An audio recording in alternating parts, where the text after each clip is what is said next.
নমস্কার বন্ধুরা, ববিতা ব্লগসে আপনাদের সবাইকে স্বাগত। আশা করছি তোমরা সবাই ভালো আছো আর আমিও ভালো আছি। তো বন্ধুরা, আজকে আবার নতুন একটা ভিডিও নিয়ে এলাম। এটা কোনো ব্লগ ভিডিও না। আজকে আমি তোমাদের সঙ্গে শেয়ার করব কীভাবে আমি বাড়িতে আলুর ডাল মাছ দিয়ে রান্না করি। তো সঙ্গে আমি মাছের সঙ্গে ডিমটাও দিয়ে দেবো, কেননা ছোটো মাছ বাচ্চারা খায় না, তাই আমি ডিমটাও দিয়ে দেবো। তো তোমরা দেখতে থাকো আমার আলুর ডাল রান্নাটা তোমাদের কেমন লাগে। যদি ভালো লাগে প্লিজ লাইক কমেন্ট শেয়ার করতে ভুলবে না। আর তোমরা যারা যারা এখনও অবধি আমার চ্যানেলটা সাবস্ক্রাইব করোনি তারা অবশ্যই সাবস্ক্রাইব করে নেবে আর পাশের বেলটা ক্লিক করে দেবে, তাহলে আমার সব ভিডিও সবার প্রথম তোমাদের কাছে পৌঁছে যাবে। তো বন্ধুরা দেখতে থাকো কীভাবে আমি আলুর ডাল রান্না করি। আর তোমরা কেউ ভিডিওটা স্কিপ করবে না, তাহলে তোমাদের হয়তো ভালো লাগবে না। ফুল ভিডিওটা দেখো, তাহলে তোমরা জানতে পারবে যে তোমাদের ববিতাদি কী করে ছোটো মাছ আর ডিম দিয়ে আলুর ডাল রান্না করে। তো শুরু করা যাক আজকের ভিডিও। তো বন্ধুরা দেখো, ডিমটা আর আলুটা আমি সিদ্ধ করে ছুলে নিয়েছি। তো চলো এখন আমি রান্না করব, দেখবে তোমরা। অল্প একটু গুঁড়া মাছ দিব আমি, কেননা ছেলেরা গুঁড়া মাছ একদমই খেতে পারে না। আর কিছুটা গুঁড়া মাছ আমি কাঁচা রেখেছি, ওটা তোমার দাদার জন্য কাঁচা মাছের সবজি করব। তো আর কিছুটা ভেজে নিয়েছি। তো আলুর ডালের জন্য আমার কি কি মশলা লাগবে তোমাদেরকে বলছি। কাঁচা লঙ্কা, পেঁয়াজ কুচি, ধনিয়া পাতা, কম ছিল ধনিয়া পাতা তাই অল্প একটু ধনিয়া পাতা রেখেছি। আর এটা হচ্ছে তেজপাতা, আর এখানে গোটা জিরা। তো তোমরা জানো আমরা বাটা মশলা একদমই খাই না। বাটা মশলা মাংস ছাড়া আমরা কোনো কিছুতে দিই না। তো এখানে দেখো তেল দেওয়া হয়ে গেছে, এটা মাছ ভাজার তেলটা। তো সবার প্রথম আমি দিব গোটা জিরা। তো এই জিরার মধ্যে আমি ডিমটা ভেজে নেব। এখানে হালকা লবণ দিয়ে দিলাম।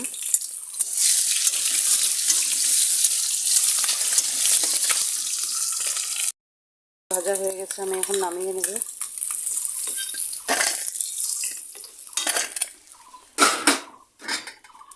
তারপরে দিয়ে দিলাম তেজপাতা,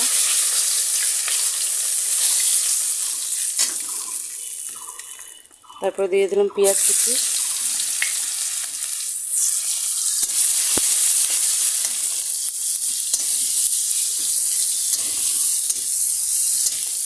এরকম করে আলুর ডালটা বানালে খেতে খুব ভালো লাগে। তো শুধু মাছ দিয়েও ভালো লাগে, কিন্তু আজকে আমি মাছ এবং ডিম দুটাই দিয়ে দিচ্ছি। তার কারণ ছেলেরা ছোটো মাছ খাবে না, ওদের জন্য ডিমটা একসঙ্গে আমি করে নেব। এরকম করে আমি মাঝে মাঝেই রান্না করি, ডিম মাছ একসঙ্গে খেতে ভালোই লাগে। তো তোমরা বাড়িতে বানিয়ে খাবে, ডিম মাছ একসঙ্গে রান্না করে ভালোই লাগে খেতে। এখন আমি দিয়ে দিলাম কাঁচা লঙ্কা। আলুটা আমি একটু ভেঙে নেব।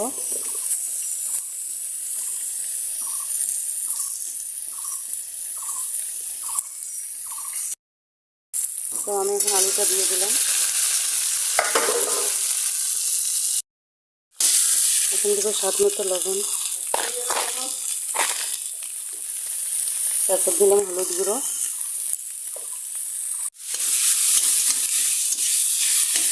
কিছুক্ষণ আমি নাড়াচাড়া করে নেব। করে দেবো আমি জিরার গুঁড়া, একদম কম একটু জিরার গুঁড়া দিলাম, কেননা অতটা মশলা আমরা খাই না, দাদার একটু গ্যাসের প্রবলেম হয়। তোমরা চাইলে একটু বেশি করে দিতে পারো।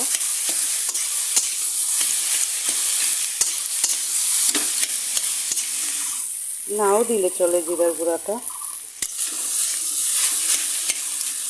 আর বিশেষ করে নতুন আলুর ডালটা খেতে খুবই ভালো লাগে। তো তোমরা কে কে আলুর ডাল বানিয়ে খাও এরকম করে, প্লিজ আমাকে কমেন্ট করে জানাবে। আর ভিডিওটা ভালো লাগলে লাইক কমেন্ট শেয়ার করে দেবে। তো আমি কিছুক্ষণ ভালো করে ভেজে নেব, হালকা একটু জল দেব।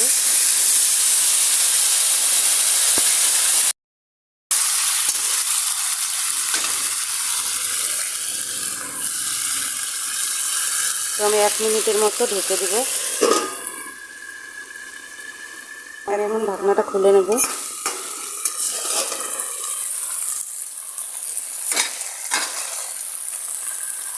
দেখো সবজিটা কতটা সুন্দর হয়েছে।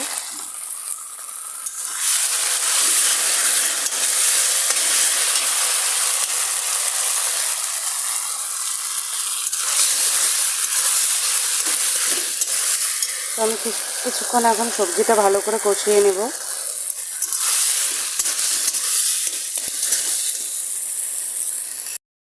আমার জন্য 2 মিনিট টাইম লাগবে। 2 মিনিটের মতো আমি ভালো করে কষিয়ে নেব, তারপরে আমি ডালের জলটা দিয়ে দেব। তো দেখো ভাজা হয়ে গেছে। আমি এখন ধনিয়া কুচিটা দিয়ে দেব। ধনিয়া পাতাটা একটু শুকিয়ে গেছে, তাই এরকম লাগছে।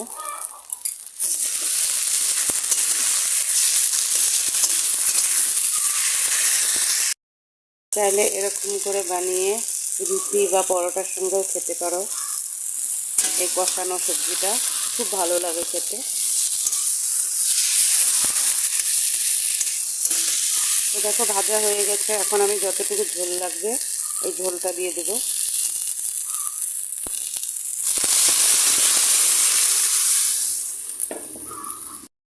আমি দিয়ে দিলাম 5 মিনিটের মতো। এখন জলটা ফুটবে, তারপরে আমি মাছ আর ডিমটা দিয়ে দেবো।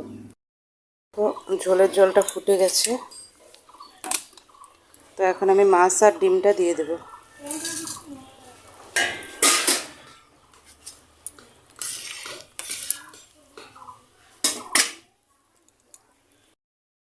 তো দেখো আলুর ডালটা হয়ে গেছে। নামানোর আগে একটু গরম মশলার গুঁড়া দিয়ে দিবে, খেতে খুব ভালো লাগে। তো আর 1 মিনিট আমি জাল করে ডালটা নামিয়ে নেব। তো দেখো আমার আলুর ডালটা হয়ে গেছে, মাছ আর ডিম দিয়ে আলুর ডাল। তো বন্ধুরা, আমার আলুর ডালের সবজিটা তোমাদের কেমন লাগলো? যদি ভালো লাগে তাহলে লাইক কমেন্ট শেয়ার করে দিও। আর তোমরা যারা এতক্ষণ ধরে নিজেদের সময় নষ্ট করে আমার ভিডিওটা দেখলে, তার জন্য তোমাদের সবাইকে অসংখ্য ধন্যবাদ। তো প্লিজ বন্ধুরা, আমার পাশে থেকো, আমাকে একটু সাপোর্ট করো। তো আজকের মতো টাটা।